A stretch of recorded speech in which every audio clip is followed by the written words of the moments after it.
Hey, this is Dan Deppin with Fusion Notes, and in this video I'm going to be talking about how to use vlookup within your ROI calculator. Vlookup's one of the most powerful tools, in my opinion, in Excel, and one of my favorites. And the way that you can apply it within an ROI calculator, where this comes up is, so typically in an ROI calculator you'll have a table of values, and full disclosure, this is just a dummy table. These are not real values, so please don't try to copy these. I don't share my actual ROI calculator, but I give you the framework for how to build your own. But typically, what you'll have in an ROI calculator is some table with your states and then other values associated with those states that you can reference. So you might have the foreclosure cost estimate for each state, how long you expect it to take to foreclose. If there are any redemption periods, a lot of times I'll have notes with special rules. You know, for example, like CFD rules are different by state. So generally you'll have some lookup table, but then when you're actually calculating your ROI on an asset, you then want to reference those values. So in this kind of simple, dumbed down example, let's say I've got a property, it's in Connecticut. I don't even play in Connecticut, but let's say we do. And then, at some point, I'm going to be estimating my costs as a part of rolling up the eventual ROI. And let's say part of that is going to be foreclosure costs in a scenario where I foreclose. So one way you might do this, which would not be as efficient, but let's say, okay, I know I'm in Connecticut, I want to know my foreclosure costs. You can manually look up the tables. You go, okay, Connecticut, foreclosure cost estimate, that's $2,900, and put that in. Well, that's kind of a pain, and if you're doing a lot of these, that's not really an efficient way to do it.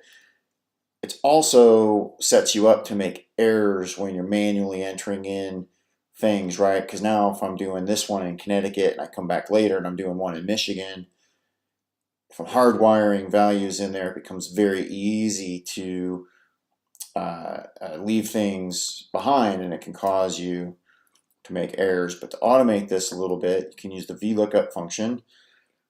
So you just go =, vlookup. Okay, and there are a couple values we need to enter. The first one is what Excel calls lookup value, and that's what I'm referencing. So in this example, that's going to be my state. And I don't want to put in the value, I want to put in a link to that cell. My state. And then it wants to know the table array. So the table array, I'm just going to click my entire lookup table. So what this is telling Excel to do is, okay, look for the value that's in B3, in this case, Connecticut, and look for it in this table. And then the next thing it needs is what's called the column index number. This is telling you which column to output. So I look at my table, I find the row that has Connecticut in it. Which of these values should I output? And the way it numbers the columns is, this first one is actually column 1, even though in this example it's the one that I'm referencing is my lookup value. Foreclosure cost estimate, column 2, this would be column 3, column 4.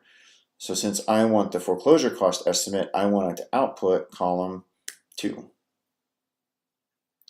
And then it has this other thing called range lookup, which actually we can ignore. If you just leave that blank, it won't hurt you. So what this is going to do is look at this table, find the row with this value in it, and then output column 2, which is 2,900. Boom, I stayed at 2,900. Now, let's suppose, now that I've got this framework built, let's say instead of Connecticut, I'm doing Alaska or Alabama. Now it's updates. Went to 1325, so let's check that this worked. So now we've got Alabama, 1325, awesome. And let's say as part of this ROI estimate, I'm also going to need to know my days to foreclose. That's going to factor in to my calculation. So we'll do that again. So equal vlookup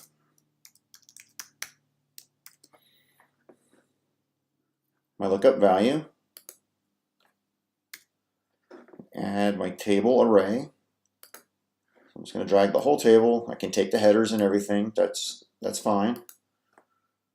A column index. So in this case, days to foreclose, it's going to be column 1, 2, 3.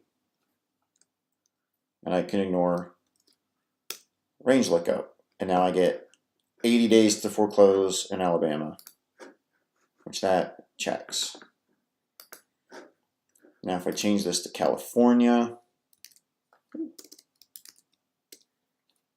both of these values will change. So my foreclosure cost went to $14.25.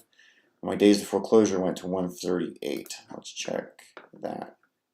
So California, $14.25, 138. Again, please, the values that I put in these tables are just values that I threw in. So please don't use these in an actual ROI calculation and make a mistake. I'm just trying to help you build your ROI calculator and use Excel better. I'm not trying to set you up to make an error. So hopefully that locks you onto a new tool that you haven't used before. Like I said, I think this is one of my favorite tools in Excel. If you're having trouble, if you're trying this out and you're having trouble, you can always send me an email at dan@fusionnotes.com. I'm also happy to send you this spreadsheet if you just want to see how I put that together. Again, I don't send the actual ROI calculator, but I can send you the spreadsheet that I use in the example. So hopefully that sets you off in the right direction. Thanks for watching.